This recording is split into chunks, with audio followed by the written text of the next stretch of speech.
Matt and Luke's Sci-Fi Sanctuary.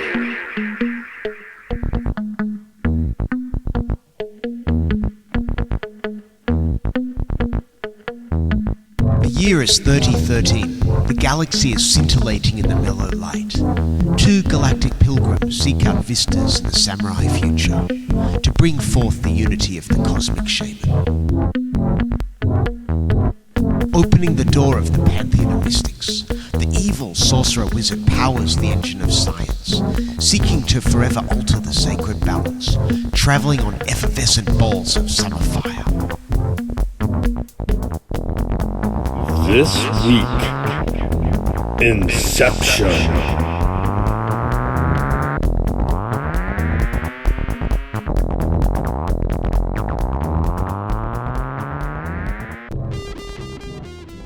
In the year 2002, the Donald Duck comic The Dream of a Lifetime was released. 8 years later, Christopher Nolan ripped it off with Inception. The date's 2002 on that? Yeah. I thought it was like from the 40s or something. You just kind of assume that because you forget they kept making Disney comics. Yeah. I remember I got a few in the late 80s. Like, you know, I started getting X-Men and stuff. I still occasionally have an Archie or one of those Gladstone Disney ones in my pile.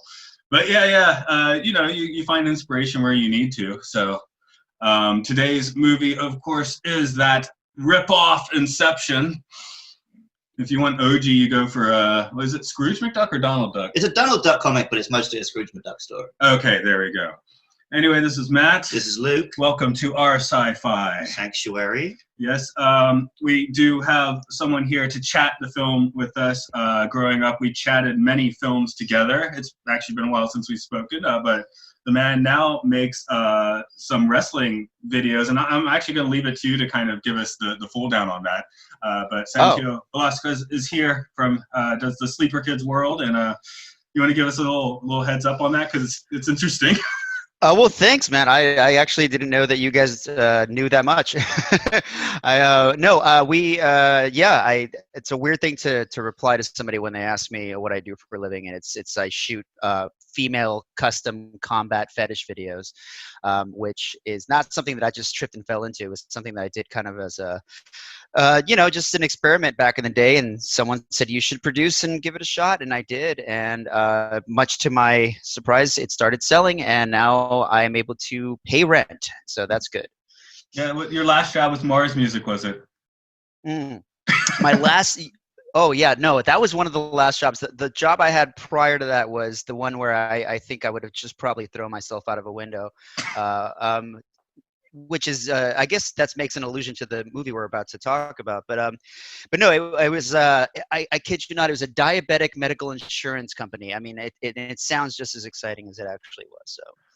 What? Oh, Detective Pikachu, were they? Like, that's like the job where they spell out that your youth is gone. Detective Pikachu, Fargo.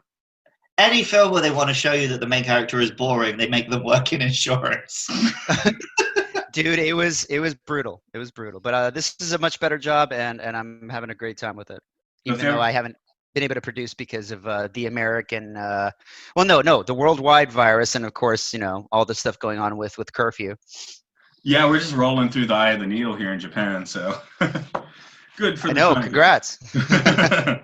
But yeah, Inception, it actually was the first film I saw in the theater when I came back to Japan in 2010. And I just remember it was a real, like, just, you know, mortar firing thunderstorm of a night. So coming in completely soaked, sitting down, and then watching the first few scenes of Inception was kind of a trip with all that water. It's pretty wild to me that this film is 10 years old, almost to the day. And coming out of the film originally, my actual I did like it, seeing it the first time, but I was like, oh, it wasn't trippy enough. It should have been like dream trippier. Yeah.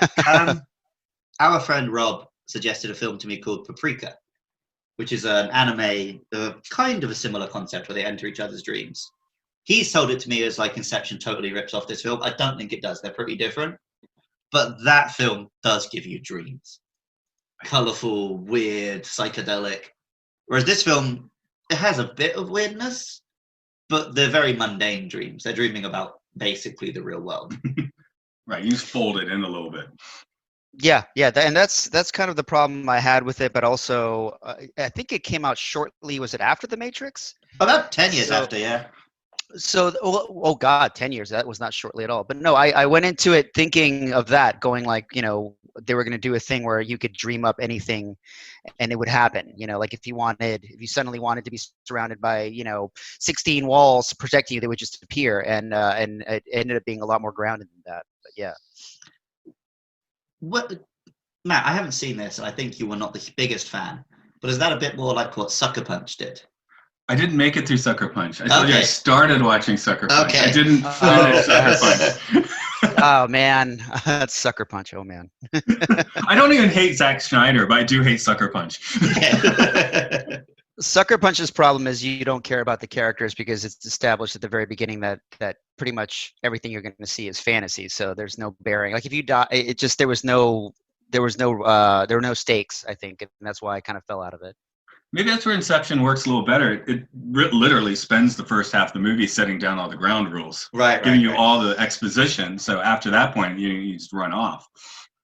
Also, they tell you that if you die in, well, I don't want to spoil too far ahead, but like they do say, like if you die in the dream, that you will basically become lobotomized, which raises the stakes.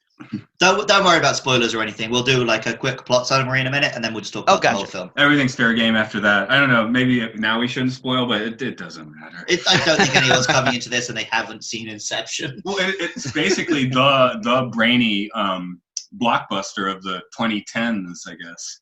That or Interstellar, which is the same director anyway. Yeah. Oh, right. But well, yeah. I guess we should mention this is the start of our Nolan month. Oh yeah. Tenant, we think, is coming out in July, so we'd like to go see it and give you a rundown of that. But we want to get to some other Nolan, so we're doing this. We're doing Interstellar. We don't know if we're going Prestige or Batman for the moment, although we will get to all of those eventually. Yeah, we're hoping to have some guests for the Prestige, but if that doesn't happen, I guess we'll just do a Batman. Because those are good too. Luke, your first viewing, how'd that roll down? It was the big film, and I went and saw it with my then girlfriend and her brothers, I think. I liked it. I don't remember being like blown away. It's a film that's had to sort of sit with me for a while for me to think like, oh yeah, that is a pretty good film. But it was never like, oh, I fucking love this film at any point in that one. Yeah, I do think it was the Blu-ray when I sat down, I was like, whoa, this is good. And the theater, I was like, I want more trippy dream. I wanted a David Lynch film, like action film, I think. I also think I do really like the ending of this film. So I think maybe it was a film where the first time I watched it, I was like, yeah, it's okay. And then the ending, I was like, whoa, that's a good ending. So then when I rewatched it with it in my head that I like this film, I liked it a lot more.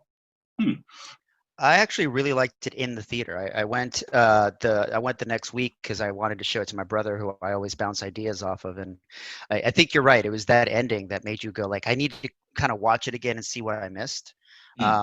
It had that kind of Memento style, where you just watch it a second time and you're like, oh, okay, I kind of see this and I kind of see that. But no, I genuinely liked it. I saw it again today because I wanted to wait till today to right before the podcast to give it another shot. And I really actually it aged pretty well. Yeah, I watched it last night, which might have been the first time in several years.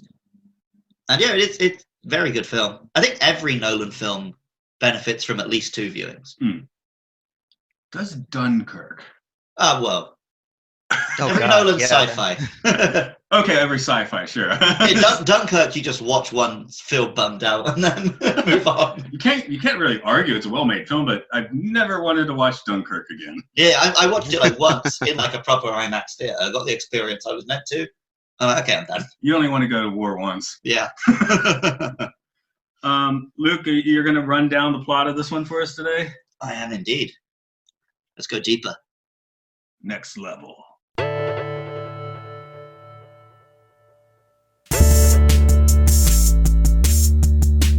After peppering up the ether, infusing now up the spirit glass, frankincense wending as angel's hair, infusing draughts of the newborn air, raising out of, locking down on, Turning away from, walking out of. Dominic Cobb is a thief of the mind. He enters the dreams of powerful people to steal their secrets. All he wants is to return home to his kids, but alas, he can't, because if he enters the USA, he'll be arrested for the murder of his wife. When a job on energy magnate Saito fails, it turns out it was an audition.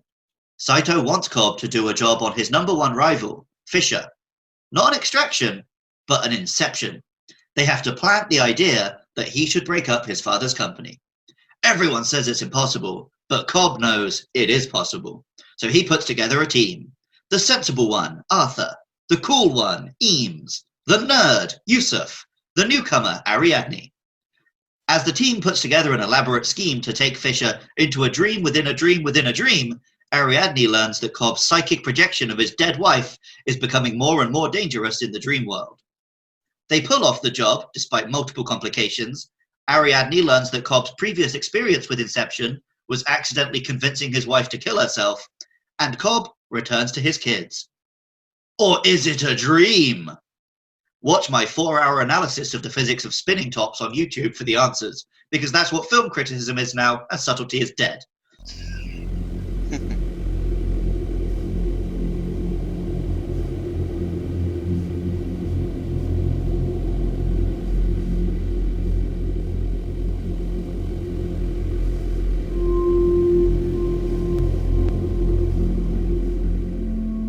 So this is a film where like kind of the fan theory stuck in my head.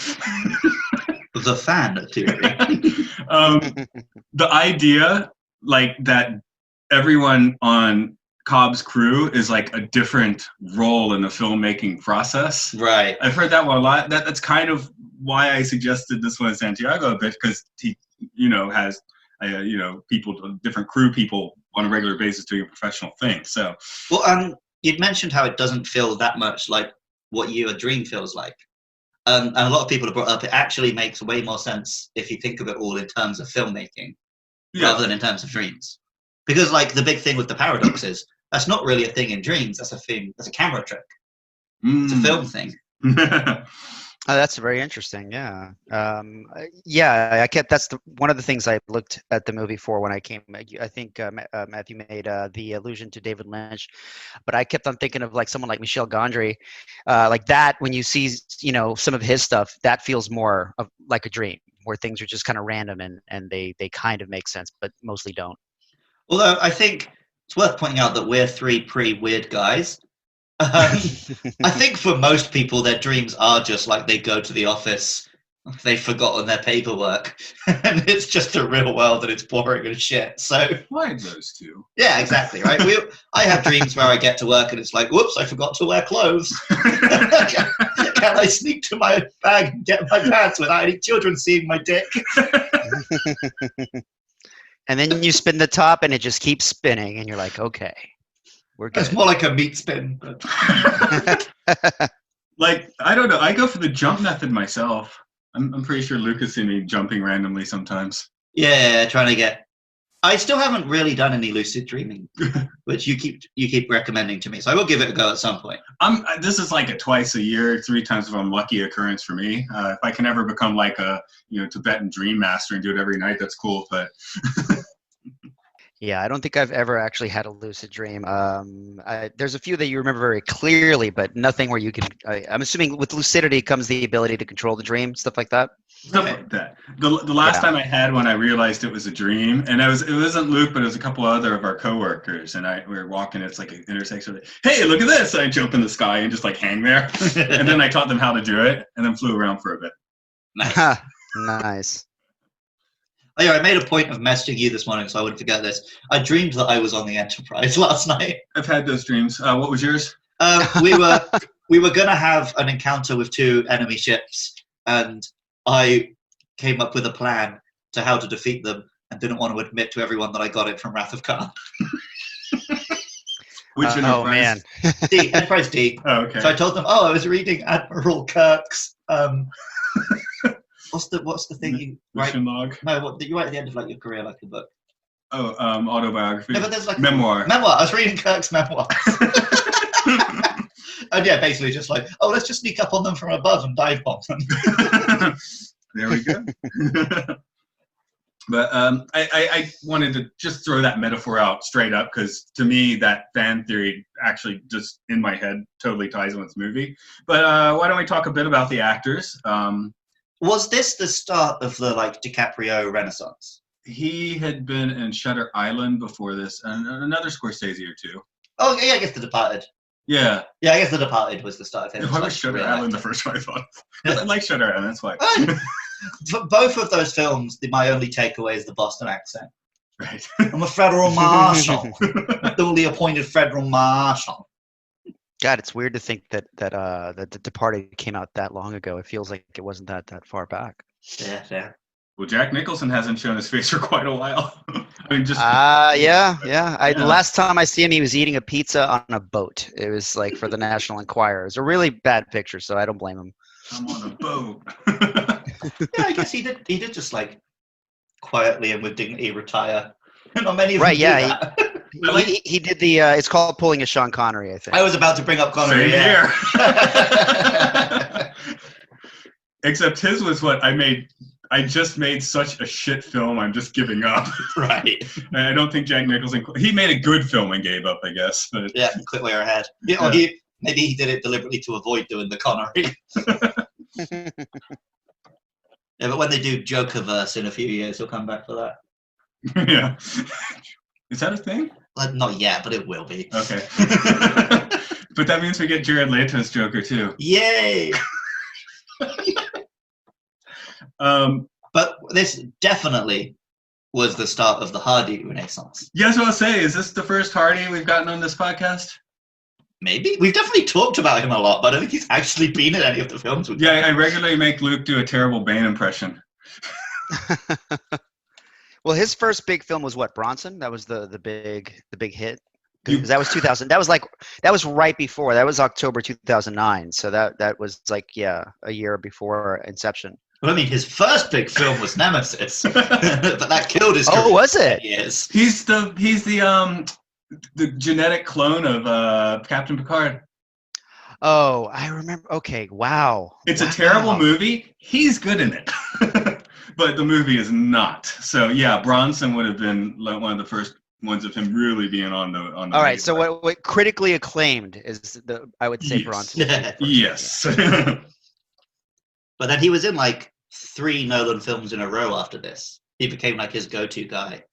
Yeah, I wanted to rename Dunkirk Bane of the Skies. Because he's got the mask on the whole time. Yeah, I think this is the first one we're doing where he's actually in it. We've just brought him up a lot. Because we've done Star Trek, we've done Batman, and we've done Mad Max, right? So we've done Hardy-adjacent films. And have we mentioned that you sometimes Bane at work now?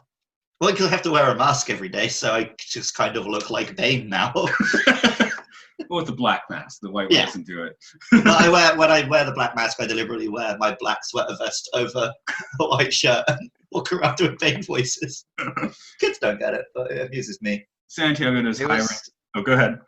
Oh, I was just saying it was interesting to watch a film where I could understand what he was saying, because I was just, I think I had just watched him in oh God, what was it, the one where he's like part of the Irish mob. I forgot what it was. It was a TV show, but I couldn't understand. A couple of the guys at work are super into that. Yeah, same guy. I think it was the same guy who was also in this. Cillian Murphy as well. Yeah. Cillian Murphy, sorry. And it's Peaky Blinders. Peaky Blinders, yeah. And then of course you have Bane, and then there was another one. I think it was Mad Max, where I just couldn't understand what the hell he was saying. And, so it was nice to hear him, actually enunciate. That was. He calls someone darling. Oh, darling. I love that. No, I was going to say, we have our low rent cosplay out here, but I know Santiago here has done some very high rent cosplay. Oh God. Have you done Nolan cosplay? No, I just the best one I ever did is I pulled off a Deadpool with my wife, and she did Lady Deadpool, and that was a big hit. But no, I have not done Nolan. I need to give that a shot. Bane mask. It's pretty you have easy, You have to get very ripped, though. If you turn up in a Bane costume, but you're not like absolutely shredded, then it just looks a bit lame. You would look like the before Bane. Yeah, I think like isn't there a thing that he ingests or he inhales that makes him huge? Yeah, in all the comics, and especially in the Batman and Robin one, Batman and Robin he gets does that part. deflated at the end. There you go. Just a balloon to pop. This is also one of the few Hardy roles where you can see his whole face. Yeah, very true. We've already mentioned Cillian Murphy. I guess he's next on the list. Mm-hmm. He's another Nolan guy, yeah. Yes, he's a Nolan boy. I guess 28 Days Later is his first popping on the scene. Yeah, I guess. Yeah. I teach a high school kid who looks just like a Japanese Cillian Murphy. But I mean, I guess he's okay, but he just kind of plays the same guy in everything I've seen him in. Yeah, he's a blank slate here, but he kind of needs to because if he had like a strong personality, it'd be even harder to incept him. Right. Yeah.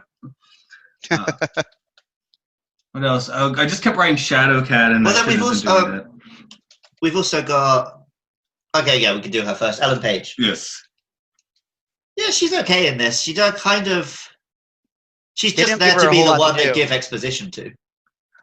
I guess she is supposed to be the access point, the person we're supposed to identify with. Yeah. So, because everyone else is already this. deep into the dream stuff, but she's really new to it, with some notable skills behind her. But Yeah, what I was guess the first movie she did where she was like she baited like a pedophile and then ends up killing him? I forgot, but she was fantastic in that. I'm actually not that familiar with Ellen Page's filmography outside of the geek ship she's been in. So I say she did X-Men Super, right? and this. Was she in Super? Yeah, she's in Super. Yeah, she was the okay. sidekick. Yeah, And of course, like you say, she's Shadowcat in the X-Men films. Oh, okay. just a little bit Shadowcat. She's not in it that much. And then she's also in one of the David Cage video games. He does crap choose your own adventure things, basically. Yeah. But completely without her knowledge, he completely modeled her naked in the game and put a shower scene in there where you can see her tits. Oh, So that's classy. Jesus Christ. No, but if anybody wants to watch her first, one of her first films is called Hard Candy, and it's actually I pretty have good. heard of that, yeah. And that was Yeah. one of the things where it felt like she was very underused in this film. Like they didn't really give her a whole lot of space to emote or anything like that. But she's great. It's weird that she is kind of the like audience standard character, and yet she never feels like the main character. She So doesn't she show kind of- up for quite a while. She doesn't show up for quite a while. She's not like the hero at any point. So she kind of feels like she doesn't have enough character to be a character, and she doesn't have enough focus point to be like the main like viewpoint character. So what is she? She's just there to be talked to. Yeah, she was She's like the Doctor Who exposition, companion. exposition girl. Mhm. Yeah. Right. But again, I think that this film basically, I mean, it's so over exposition-y in the first half, just so it can Right. go on this mad caper in the second half without any explanations particularly necessary. But I guess while we're talking about her, and while this is our first film of Nolan month, man, Christopher Nolan likes to kill wives. Ooh, yeah. Marion Cotillard? Am I saying Yes. it right? And Okay. that is the name. That's I'm close just saying it right. I guess she wasn't quite was she A-list when this came out? She's French A-list, Okay. and she'd won an Oscar, Yeah. but she hasn't done much like big English language stuff. Okay. I know she's in Contagion too. She's quite good in there. Okay, which you keep trying to get me to do an episode on, and I'm like, no, man. I'm baiting you. Now's the time for the Contagion episode. And didn't she play Talia al Ghul as well? Yes, she did. Okay, I thought so. I think that's a sign of a good director. They have like their little cadre of folks that come in because we also have Michael Caine. Yep. Okay. Yes, everyone knows how to say his name in his accent now. And Third Rock from the Sun lad, whose name I'll give you in 1 second. Joseph Gordon-Levitt. That's the one. Oh yes. Yeah, right after this, he was Robin. My wife tells me I look like the Hispanic version of him, which I don't see, but he's actually pretty good. A lot of people have given him a lot of flack because for a while there he was kind of like the it boy, but I thought he was pretty good in this. He gets to be the badass. There's the idea of the actors that are too handsome, right? Yeah. You can't really, when they're too. Another one would be younger Jude Law. Yeah. He's too handsome, man. You can't really identify. It's very specifically like that youthful pretty boy handsome, right? He's not like, because the other one we bring up is who played Two-Face. Oh, Aaron Eckhart. Yeah, he's too handsome, but in that square-jawed Hollywood handsome. Whereas Joseph Gordon-Levitt is that youthful, like, boy teen crush handsome. Right, which fits. But DiCaprio kind of outlived that, like, in such a way, because I mean, when you see him now, you don't see him as like a heartthrob. You see him as just like, oh, he's actually becoming a serious actor. Right, but it took him a long while, right, between like Titanic and The Departed. Yeah, when I saw him in between The Departed and him actually getting his Oscar is like another 10 years. What was it? Once Upon a Time in Hollywood, I didn't even recognize him during his big speech. I was just like, I kind of forgot he that was Leo. So it was. I feel that's pretty good for him. Good on him. Well, I know, at least for Santiago and myself, we hated him in high school, right? Because all the girls were having him in their locker. Yeah. But yeah, even when I went to go see Baz Luhrmann's, was it Romeo and Juliet? We were like, it was a great film, except for the fact that he was in it. But I'm glad that he kept at it. We definitely pretty boy hated him back in the day, but yeah, once he hooked up with Scorsese and started making like fantastic films. Right. Yes.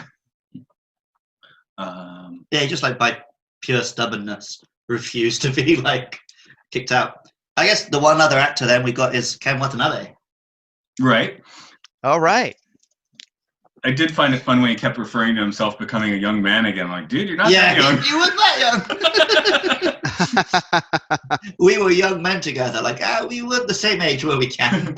You're lower middle age and upper middle age men together. What was his breakout role? Was it Last Samurai? Was that? I guess that was what moved him to the West. Yeah. Yeah, I mean, he's in Japan. He's been in tons of films. He's TV talent, although in his case he has talent, so cool. They'll just have people on like panel shows, and that's what they do. They just show up on panel shows. But for the West, he is the guy you bring in when you need a Japanese character. Yeah, we were talking a few weeks ago, Detective Pikachu. It's like, well, he's there just for that and Godzilla. Yeah, the two big like Japanese properties getting American films at the moment. Chuck Ken in there to legitimize it. But then also Batman Begins. He was like the fake Ra's al Ghul. Oh, right. And he did steal Godzilla with just those 3 words where he said, what was it? Let them fight. Yes. Yeah, Luke here's a massive Godzilla fan. I'm actually sitting next to 4 separate Godzillas.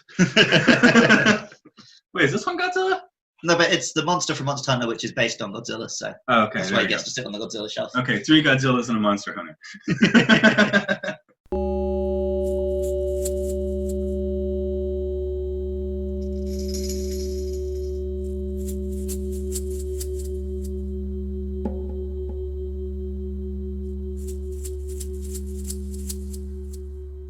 I didn't mention he also voices a Transformer. Which one? Oh, Watanabe does? Yeah. Oh, in Bumblebee. No, in 4 and 5. Oh, okay. So I think I made the one that does haikus. Last night in Bumblebee in particular, I think I have kind of right. Yeah. Because I've only seen them both once. So how are those last? Because those are the ones that I didn't see. The last 2 Transformers at that point. The last 2 that came out. Yeah. The Marky Mark ones. Yeah, there was Marky Mark, and then there was the one where it was the non-Megan Fox one. Right, yeah. There's 2 Marky Mark ones, and then there's Bumblebee, which is like kind of a sort of separate continuity. So the 2 Marky Mark ones, if you like good films, they're not good. But if you just want to see like the most batshit insane stuff, I fucking love them. And then Bumblebee is like, if you're like a normie, it's good. But for me, it didn't have anywhere near enough carnage. It kind of rolled. Yeah, that's the one that I actually enjoyed watching with like my family, because my parents are old school like Hispanic, and they can't track that much movement anymore. Right. So when you try to show them Michael Bay film, they're just like, I think I had a stroke. Yeah. If you show them The Last Night, their brains are gonna explode. In The Last Night, Cybertron comes down to Earth and plugs into Stonehenge. Oh Jesus H Christ. Okay, I'm rolling tape here. Well, I guess we'll talk about Cobb a little bit. It's his movie. It might all be his dream. Yeah. So I mentioned just now, like the whole Nolan wives thing.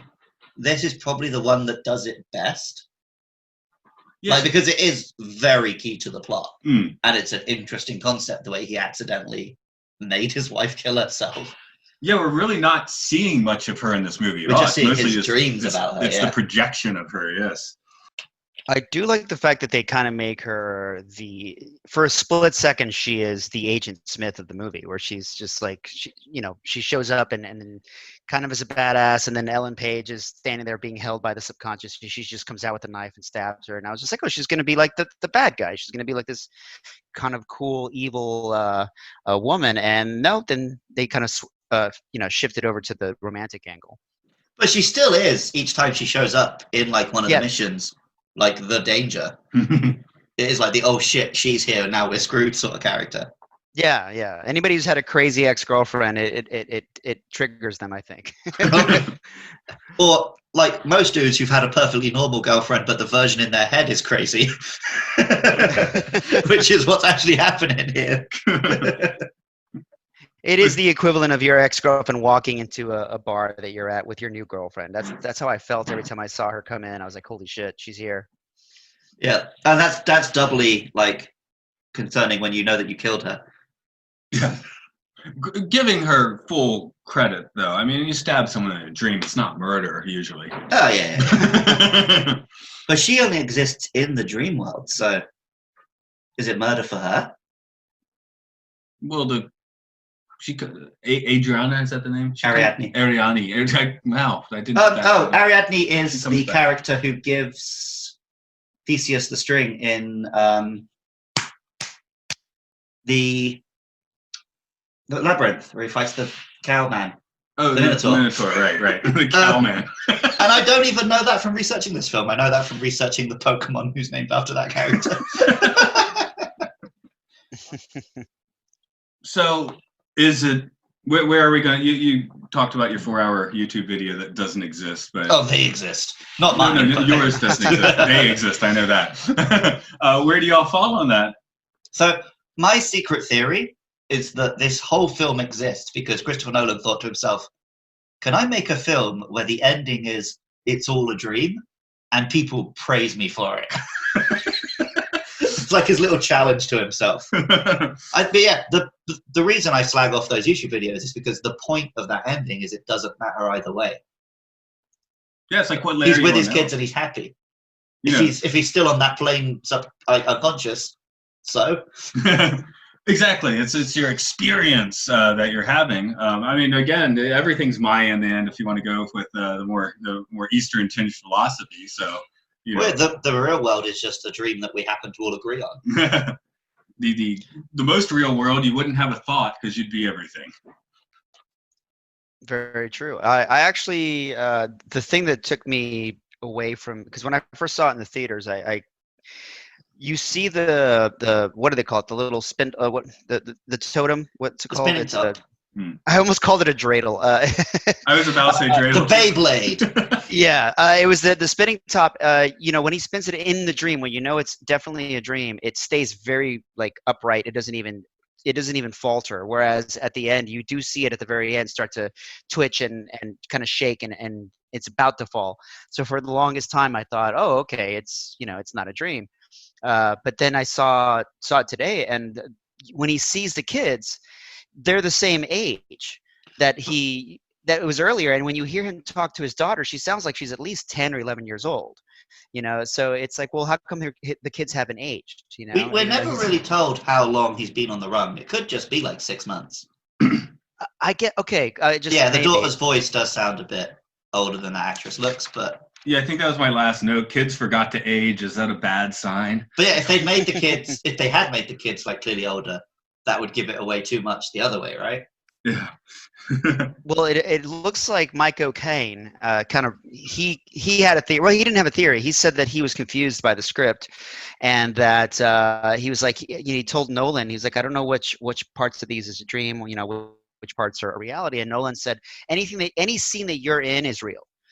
And that's what kind of solved it for a lot of people, because like at the end you see Michael Caine's there, and so that according to a lot of people, that pretty much, tells the world that, yeah, it is real. But I like your idea where it's like, who cares? Yeah. Well, I mean, yeah, you don't make, anytime you make an ambiguous ending like that, there's not meant to be a correct answer. Mm-hmm. But that's the culture these days, is the Easter eggs and the pointing the answers and fan theories and stuff. But I like it as just an ambiguous ending. There's a movie, The Holy Mountain, which I'm going to spoil. Does anyone care? No. Listeners out there, do you care? Anyway, it's this thing.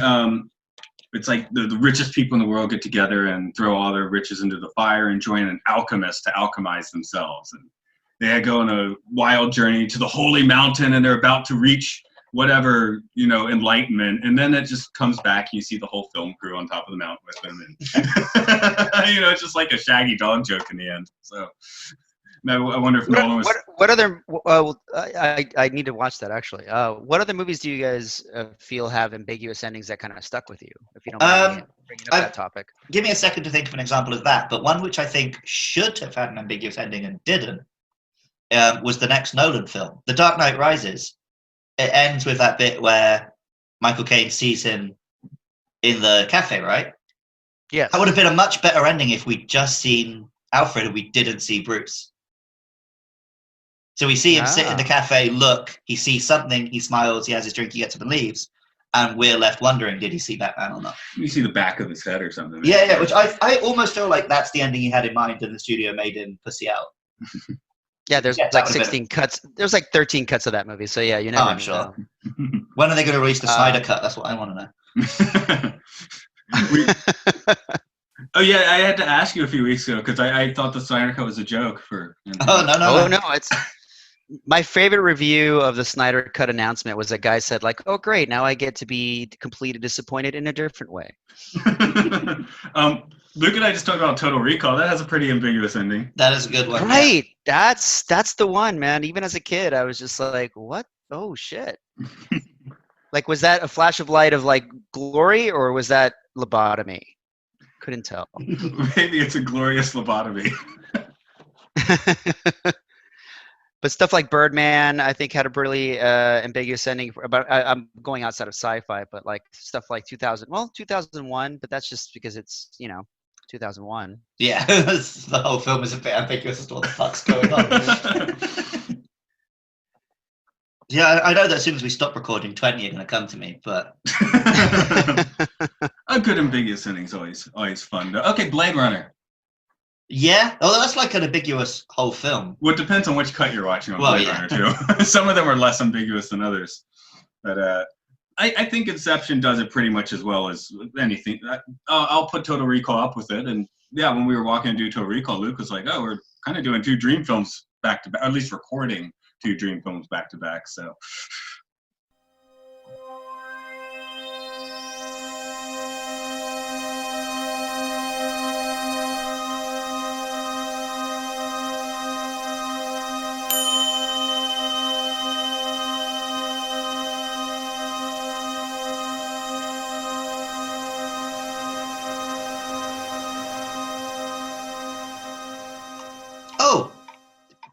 Sorry, I just thought, I didn't think of it. I just saw it listed.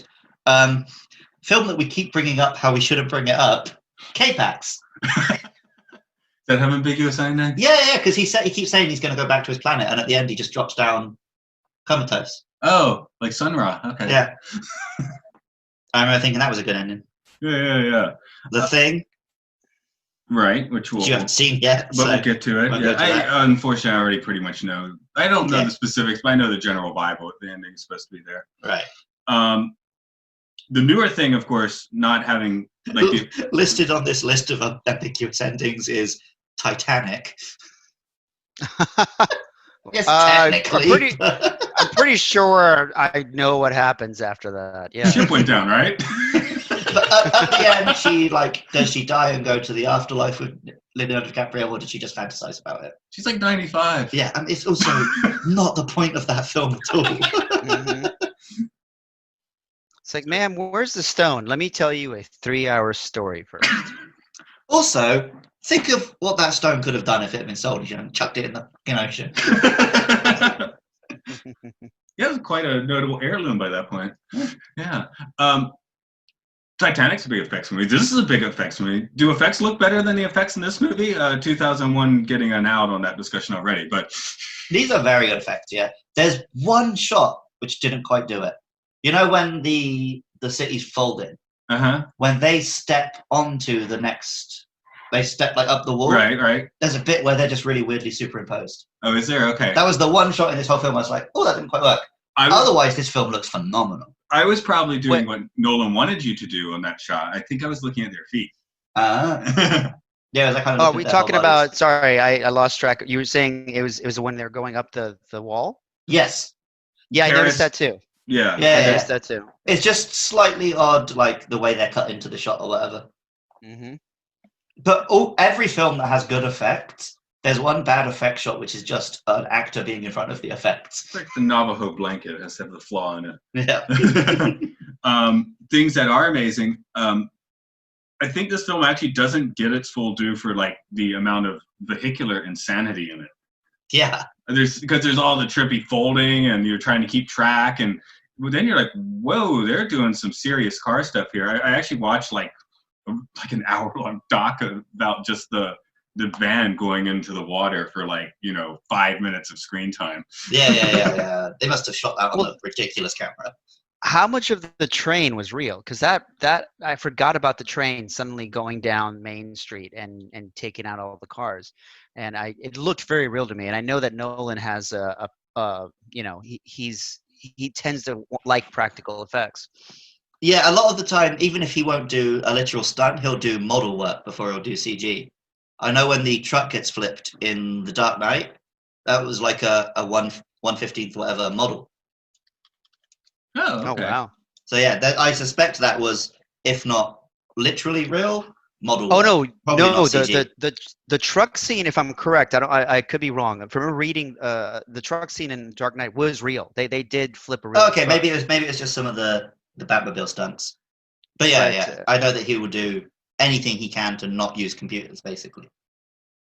But yeah, and I'm looking at some of the behind footage here, and it looks like they actually did run a train down the street. Nice. And I know, well, going back to 2001, they built a big revolving set for the corridor scene. Where he's jogging along. But that's inspired stuff, you know? Yeah. If you build it, they will come. And yeah, all of that stuff where gravity's going weird looks great. Yeah, maybe that's where, Santiago mentioned The Matrix. That, to me, that hallway scene is really is the successor to The Matrix. It's just cool. Yeah, and the train thing was real. They just had it on wheels, obviously, and then they took this out with CGI. But you're absolutely right. There's not enough praise sung for that scene where he's fighting the henchmen, where Joseph Gordon-Levitt is fighting off three guys, and it feels like the whole world is turning. And I watched it again today, and man, I was still impressed. I think the effects are so good that you almost don't notice you're looking at an effect. They kind of shoot themselves in the foot a little bit there, where you're not seeing a robot or a dinosaur or something.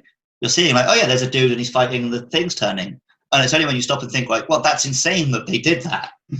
But it's not a showy effect. It's just subtly done, very impressive effect. You have to kind of think about it. Mm-hmm.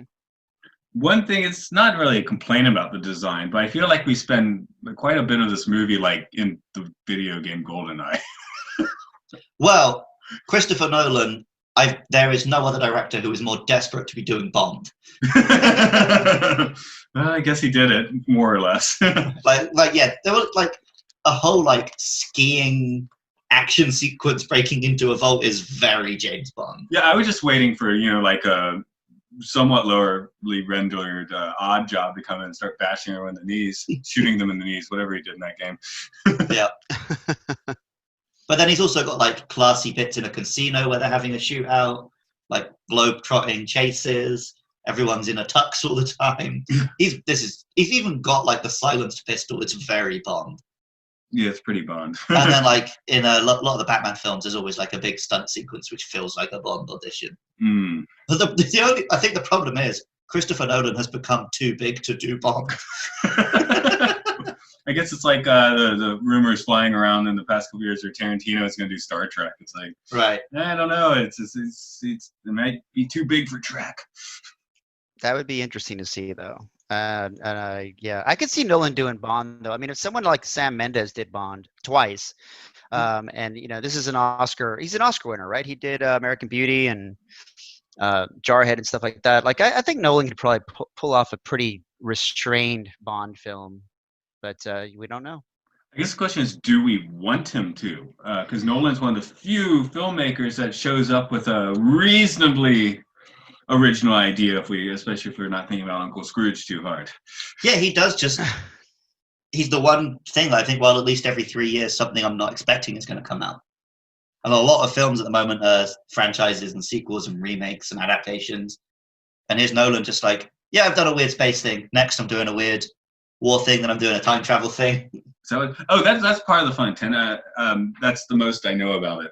Yeah. You just said time travel. Well, I didn't even know that. I've watched the trailer. I don't have a clue what that film's about. I don't want to. Usually you don't want to watch trailers, and I do. But for Nolan, I kind of don't want to watch the trailer. Well, in the past, his trailers have not given away too much. Yeah. Because I went in Inception really not having any clue what this film was going to be about, which was kind of groovy. I went into Interstellar, obviously knowing it's a space movie, but that's about it. So right. Yeah. Well, I mean, Dunkirk, because I did a history class in Britain. I knew what Dunkirk was, but I didn't really know much about that film. And then I obviously had no idea it was going to do that weird, simultaneously showing you 3 events which are happening over different periods of time thing. But my main memory of Dunkirk, it came out on the exact same day as Splatoon 2. And I cannot imagine 2 more different depictions of war.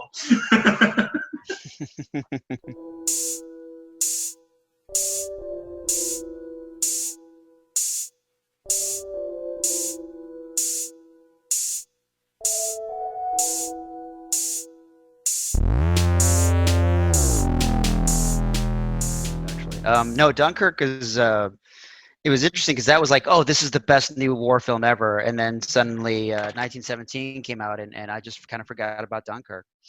I never got around to watching that. That's the one take one, right?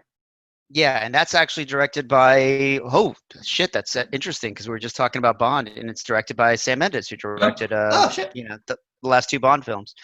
But no, 1917 it's wow. It's one of those movies that especially you guys, you pay attention to the minutia of and the way they cut it to feel like it's just a single shot is insane. I watched it twice and I was looking for all the spots. I'm like, I'm gonna identify where they cut, and I couldn't do it. So, I've heard that they actually use a lot of the same tricks that video games use to hide loading. Oh. So they'll squeeze through a very small gap and stuff like that. There were a couple of small scenes like that where they go into a dark room and then you see a light come on. You're like, okay, they did it. But for the most part, when they shot out exterior, you're literally looking at 25, 30-minute takes where I couldn't figure it out. Also, there's just not that many films about World War One. Yeah. No, not at all. Because it's harder to convince everyone you were the good guys in that one. The sequel came too quickly. Dreams. We did a little bit about Dreams. Well, I was about to go somewhere else. Oh, a bit about the music. So you often mention the Inception bombs. They're not actually used that much in this film, and they're used for a reason. Yeah, they're used very effectively. Here, it's everyone else using them afterwards to It's because they put them in the trailer, and then for 10 years, every trailer had an Inception bomb. And I think we said before, now it's like the tinkly piano. Tinkly sad piano music and a silent bit. Yeah. The theme that brings back nostalgia and melancholy for.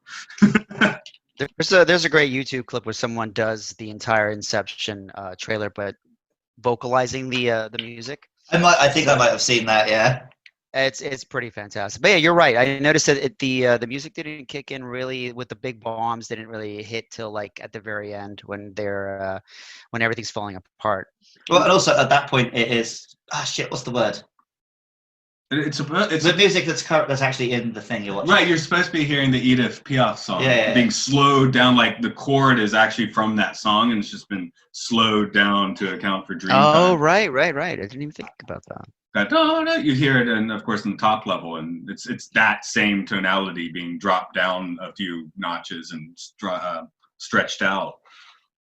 You kind of wish that Edith Piaf is somewhere like watching us and going like, "What this? I didn't record this so you guys could do this to it." Well, I think she might be dead. That's what I meant. It's just like somewhere else going like, "You guys." I do know. Yeah, this is one of the few soundtracks I actually like bothered to get. I'm not a big soundtrack guy, but I generally like a Hans Zimmer soundtrack. Yeah, this year was good for soundtracks. Tron Legacy was also this year. Say what you will about the movie, but the soundtrack's pretty top notch. See, it doesn't feel right to me that Inception is 10 years old. It feels pretty right that Tron Legacy is 10 years old. I mean, it listening to the soundtrack, I was listening to it last night, and just to kind of get back into the groove. And I was going to the fridge about 12:30 to get a bag of food there to heat up, and it felt very dramatic. It was an adventure. Adventure to get food. Yeah, you're like reaching in, and you're just like, yep. Oh, there was a blom. Okay. I think Luke's. I'm trying to remember that word that would have made me sound smart, but I can't remember it. No, okay. Just make a new word that makes you sound smart. Dick. Captain, my captain. No, there's a word for when the music you're hearing is actually in the thing. Oh, right. Oh, and now it's. Is it? No, that's different. I'm like onomatopoeia. Wait, no. Non-diegetic. Diegetic. Diegetic. Not non-diegetic. Diegetic. Okay, I was almost smart. Right. Yeah. Technically, the bombs are diegetic music because the characters are hearing it. Right. There we go. Okay, we got there eventually. It's cool. Just pretend I said that 10 minutes ago when it was relevant. Yeah. Not that I'll be. But I was putting into Google like music that is in the world, music that is in universe. And of course, I wasn't getting anything useful. You got the music of the spheres, probably. Basically, I got like the music that you get if you run background irradiation through a sound thing or whatever. That's pretty interesting too. Probably sounds like a bomb. Anyone ever listen to like with the sounds of Saturn or whatever? No. Oh, what was it? Like each planet, like where NASA points something at it and gets some kind of sound wave, and it's just some are pretty creepy. Saturn was the creepiest, I believe. It's like you can listen to NASA's sound of Saturn. Okay. Yeah. I thought you were just going to give me some more Sun Ra. That's cool too. That's some more Saturn. No, each planet, it's music of the spheres, and some of it's quite ugly. Okay. Back to Inception. Music, we did that. Man, I'm having a brain fart. Oh, yes, I want to get down to the limbo, the deepest level. They decided to build Megacity 1 for themselves, did they? Well, they're just big architecture nerds, so they like building buildings. Yeah, but, I mean, I don't know. If I'm in the lowest dream level for 50 years, I'm not sure I'm going to make an urban hellscape. Or I'm not just going to keep making that. They didn't make anything that, like, whack. Which just goes back to the thing. Nolan tried to create like this super trippy dream world, and it's all so grey. Yeah, and that's the one thing when I think that it's Ellen Page is walking around at the end, and she's like, "Oh, you did this? Oh, you did all this? Oh, that's amazing!" And I'm like, they just did copy and paste for 50 years. Like, it's not really that impressive. Yeah, I want to see like Dr. Seuss stuff. Yeah, you want it to go like real, like big, colorful, mad, impossible architecture, alien world stuff. Well, I mean, it was the same tower like over and over and over again. And like you said, it looked very gray and drab. Like here's one street where we built slightly more interesting buildings. Right. But I guess the other thing is she was trying to convince herself it was real. So if you were being generous, you'd say that's why it looks so boring, and she was trying to create the real world. Okay. Maybe over there we built our wobulous land of Seuss, and over here it's kind of utilitarian East Berlin looking stuff. Yeah. Yeah, we never really got anything that whack in any of the dreams, and that's the biggest disappointment of this. Well, at least what did Watanabe do, or Saito, I guess I should say. He built himself like an awesome little, like old school, like pagoda building. Right. I mean, yeah, that was hip. You'd think they'd want to have a little bit better decor for the 50 years. So I don't know. Saito did it better. He had people like serving him, and maybe it's just the Cobb and Mao are real boring people. he's only interesting in this movie because he had 50 years to think about about it. Yeah. Well, I actually really liked. Like I was going to say I really liked Saito's room, the one where they bring him in at the very beginning, and they do the kitchen, not the kitchen, but the dining room. The little love shack. Well, no, the actual room with like the tiles, the way it was designed, I was just like, holy shit! I would, if I had the money, I would do a whole room just like that for no reason. Yeah. So Saito's more fun in the end. Well, there's also the bit where Eames is like, "Oh, you've got to dream bigger, darling," and it's just a bigger gun. Why didn't he have like a dinosaur or like a laser beam or something? That's because they're like letting velociraptors out of their arms to go take on the dream cops. That'd be cool. Just does like a big Hadouken. We're getting to Ready Player One territory there. So, and that was the part of the film where I was like, okay, they could go one of two ways, because he did say dream bigger, and then there's this massive grenade launcher in his hand, and I'm like, well, this is where it could go completely off the rails, and they could just come up with random shit. The first thing that comes to your mind, kind of like the Stay Puft Marshmallow Man theory, where the first thing that pops in your head, it's just there. But they restrained it, so it's a very interesting choice. Yeah, I've had a few lucid dreams, right? And one of them I do remember people chasing me. It was all very lucid. I was like, I don't want to actually kill them, so I went Doctor Strange on them. Okay, that's pretty cool. Yeah, just send them to a different dimension, but don't hurt them, right? No, I mean, the Doctor Strange movie fully ripped off this film's aesthetic. Yeah. I mean, at the end you get the cool like Jack Kirby stuff, but well, they threw in all the color though. That helps. Yeah. No, but the first part where they're just in London, it is just boring European city twisting. We'll see what Sam Raimi does. Yeah. Since he's if he's allowed to Sam Raimi, or if he's just going to get neutered like all the other Marvel directors. Yeah. If we still make movies, that is. Well, when we're doing Sam Raimi's doing hand shadow puppets on the wall for us in the after times, then that's great. Come see a great director doing shadow puppets on the wall because there are no more film projectors at work. Yeah. So we hide in the cave from the Trump bots or the Biden core or whatever is coming after us at this point. Hey, does that? I'm kind of curious. When I saw Inception, it actually was on film. Yes, I saw Inception was on like film. Mm. Do you guys remember like the last movie you saw that was definitely on film? Oh man, I have an answer myself. I just because was Fury Road on film. And I think it was. I don't know where you saw it, so maybe. But right. The last one I saw, because I really noticed, because it had been a few months, I'd already been seeing digital projections. But Expendables 2. Oh, you've told me that before. Yeah, that's the last one that I was like, oh, it's got the cigarette. I'm guessing it would just be whatever I last saw at the crappy little cinema in my hometown. Yeah, but they definitely did have digital projectors while I was living there. I watched it like sort of like knowing this is probably the last thing I'm going to see on film, and actually, I can't tell you what it was. Yeah. Transformers 4. I saw that one 6 times, so at least one of them was on film. Right. Well, I think Star Wars, what was The Rise of Skywalker? I think that was shot on 35mm, but don't quote me on that. Oh, I'm talking about actually being displayed on film. Like displayed on film. Like you were in the theater and they were playing it on film. Oh, well, then that would be the Hateful Eight, probably, because that was they had to re-outfit the theater with like the 70mm projector. And I could hear it rolling in the background, and it was kind of a very calming sound to hear that thing, going off in the background.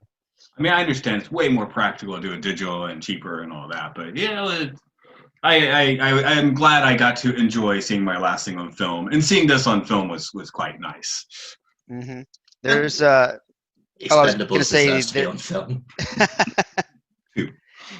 There's a movie called or documentary called Cinephile that actually is about people who are obsessed with everything being projected the right way and the right stats and all that stuff. So that's whenever I think of movies on film, I think of that particular documentary. Well, I know in Athens, Georgia, I think it was I don't know if you got out to Athens that much, but there was one theater which was just notorious for having like underpowered projections, and you're just watching hazy crap on the screen in front of you. I still saw lots of movies there. I saw Spice World there. We had the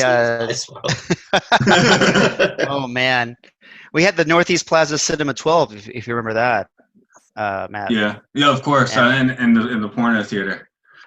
Yes. Oh, now it's a porno And theater. I don't even think they changed the bulbs in those projectors. Yeah, when we were kids, like half of it was showing like porno, and the other half was showing like 6-month-old films. If you put your ear to the wall, you might hear a few ribald sounds. We just had Wells Film Centre, and it was smaller than the building that we work in.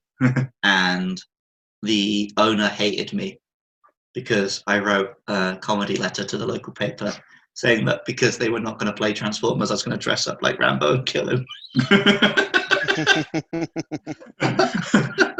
Oh, while we're on completely absurd topics of that sort, you can tell me if this is true or not. In the UK, is there actually like a pound store called Pound Town? I don't know. I've seen Poundland. Oh, okay. I've never seen Pound Town. I mean, there definitely is at least one, right? But it's not a chain or anything. Okay. So, Pound. Poundland. Poundland is the real one. That's pretty good too, but yeah. But yeah, Pound Town is much better. Because we just have dollars. Poundland sounds very, very nice, though. It's not like I'm going to take you to Pound Town. It's like I'm going to escort you to Poundland. It's a classy date. It still ends in pounding. I mean, all my dates end in pounding. All of them. This same cinema owner also came and shouted at us during the Dark Knight because we stayed to watch the credits. He's like, do you know how much money I waste every year playing this shit? Credits? Yeah. Oh, and he's the same guy. When I wanted to go and watch Gran Torino during the summer, they were like, no, we haven't sold enough tickets for it to be worth turning on the aircon. So they cancelled the showing. And you kept going. It's the only game in town. Okay. I had to take like an hour-long bus to the big city if I wanted to go to any other theatres.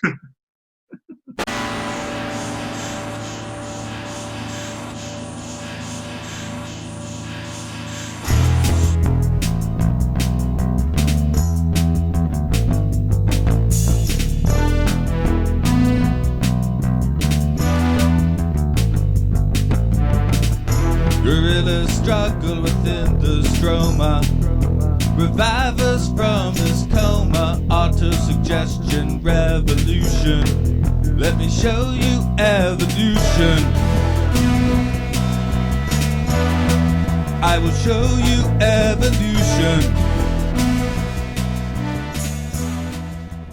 Are you in Kingsbury, London, and you want to buy household goods, office supplies, pet food, or toys for the children? Then come on down to Pound Town. Everything's a pound. You can get pounds for a pound at Pound Town. Why would you buy a pound for a pound? Oh, my pounds are worth £10, but you can buy them for a pound at Pound Town. Pretty sure I took my wife there on our first date, so thanks for your business. we found one. There is one Pound Town. Just one. There's only one Pound Town. I mean, you really only need one. It's always worth the trip. Pound Town, Kingsbury. Where did you find the comments? You had a good comment. Oh yeah, the reviews. Super value, great staff. Love going to Pound Town. Nice things to buy and reasonable prices. And then you got some jokester called Tobias Funk. Lives up to its name. Left the store in a wheelchair. There we go. Wow. That's our read for today. Yeah, Inception. Yes. Sometimes Worth more than a pound, I'd say. Yeah. I had to pay several. I had to pay yen, didn't I? But to see it in the Blu-ray here in Japan. I probably had to pay like 20 quid because I probably had to buy my ticket and my girlfriend's. That's how these dates work sometimes. Yeah. I went to Pound Town after that. This and Interstellar are pretty. I think they're the best sci-fis of the past 10 years. Yeah. Well, it's definitely the best, big mainstream cinema. I'm sure there's been better, smaller key stuff. But in terms of, the big movies that everyone watched. I was a big fan of Looper. I think that's one that really blew me out of the water when I saw it. But I meant to ask when we talked about Joseph Gordon-Levitt, which came first out of this and Looper. I'm pretty sure Looper was after this. Yeah, 2012. Looper was after this. And as much as I'm not a big fan of Tom Cruise, I thought I really liked Edge of Tomorrow. But But yeah, this was definitely one of the better ones up there. Edge of Tomorrow I enjoy as just like an action romp, but sorry, we came unplugged. It didn't feel as like smart. It just felt like Oh, not at all. No, Yeah, no, just you're like right. It was action stuff. definitely much sci-fi action. Yeah, you're correct. Because there's The Martian, Zero Gravity, or I guess it's Martian Gravity. is like fairly sci-fi, right? It's like we could do this now. We just aren't putting up the cash. It's still fiction made about Yeah. science. So, but yeah, And yeah, same with Gravity. they're a little they're good, but they're a little underwhelming in the end. Yeah, Gravity I feel is one that because I didn't watch it in a theater, I might as well have not bothered. Oh, we can't forget there was, Passengers. Yeah, Oh. and there's oh god. Yeah, let's strike that from the record. Go on, please. Well, there was like an Annihilation. I thought was pretty decent, and I still haven't watched that. We've been planning to. I actually dug Arrival, which was funny because I kept mistaking it for the Charlie Sheen movie, so I kept downloading the wrong version. I like the And I was like, Charlie Sheen this.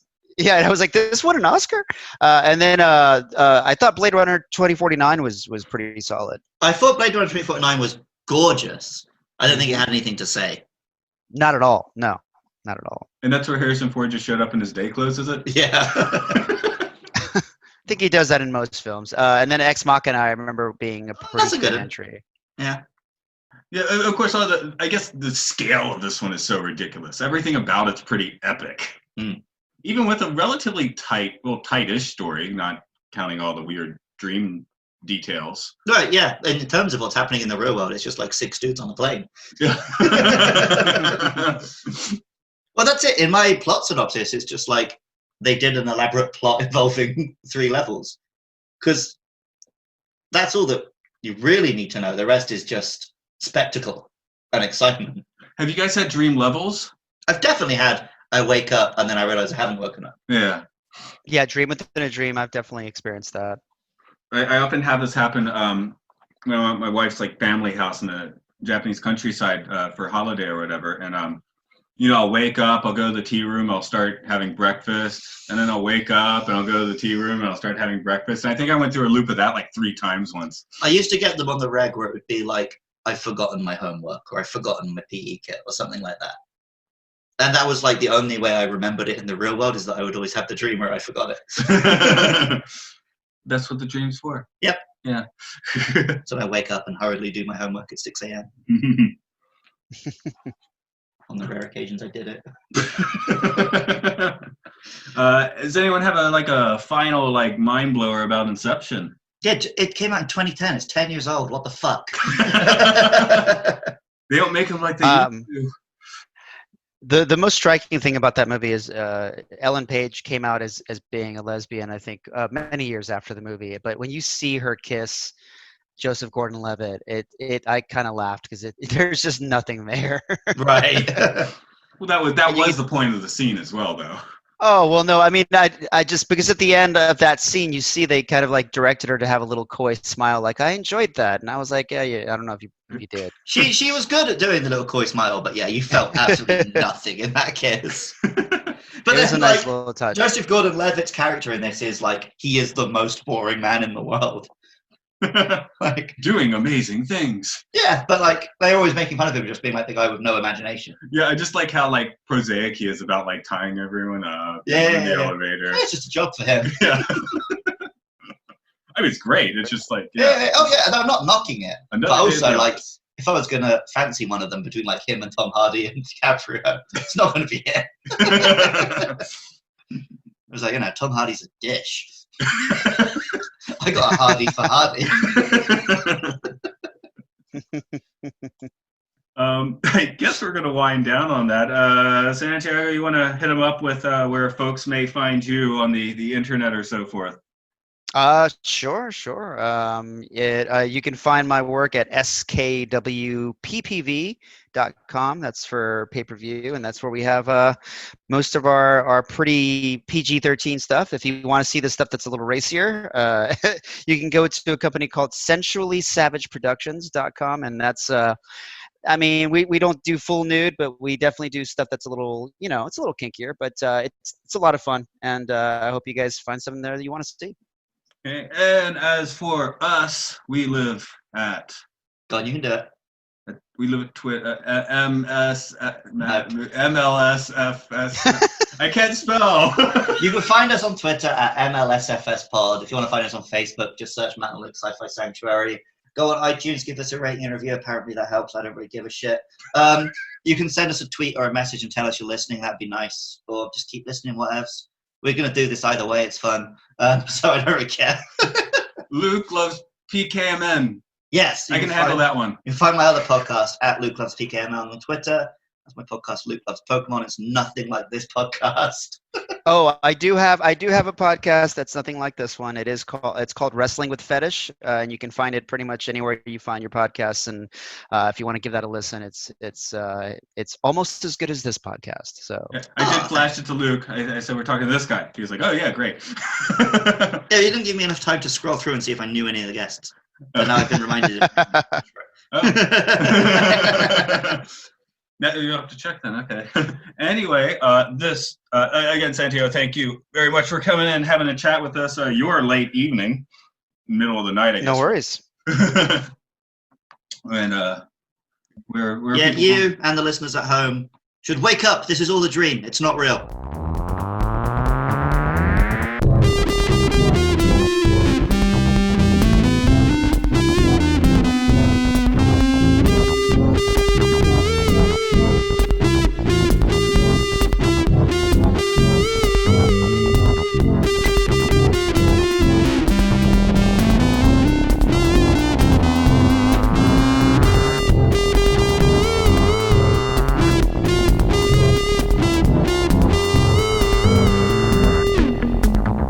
Next week, Batman Begins.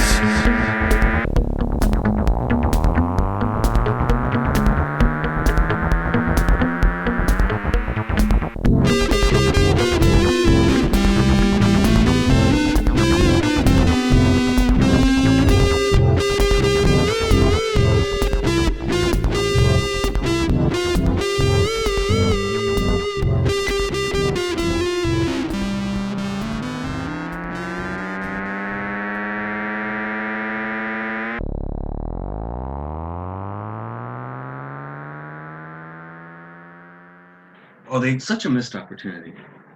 What? The Pound Town. All right. Like I said, I'm sure there is one, right? I put Pound Town into Google to see what we get. That's dangerous. I know. I've gone on maps. Also, Google won't show you dirty stuff unless you tell it to these days. Unless you put in the name of literally any anime character. You got to be careful with the work. Oh, who's your favorite character? Oh, this female character. Oh, okay, let's get a picture of her. So whoa! Okay, I'm not going to scroll down that far. I wanted a picture of her with her kimono on. Is that London? Okay, there. No. Yep, there you go. Pound Town. Yeah. Is it what suburb of London? It's in Kingsbury. Okay.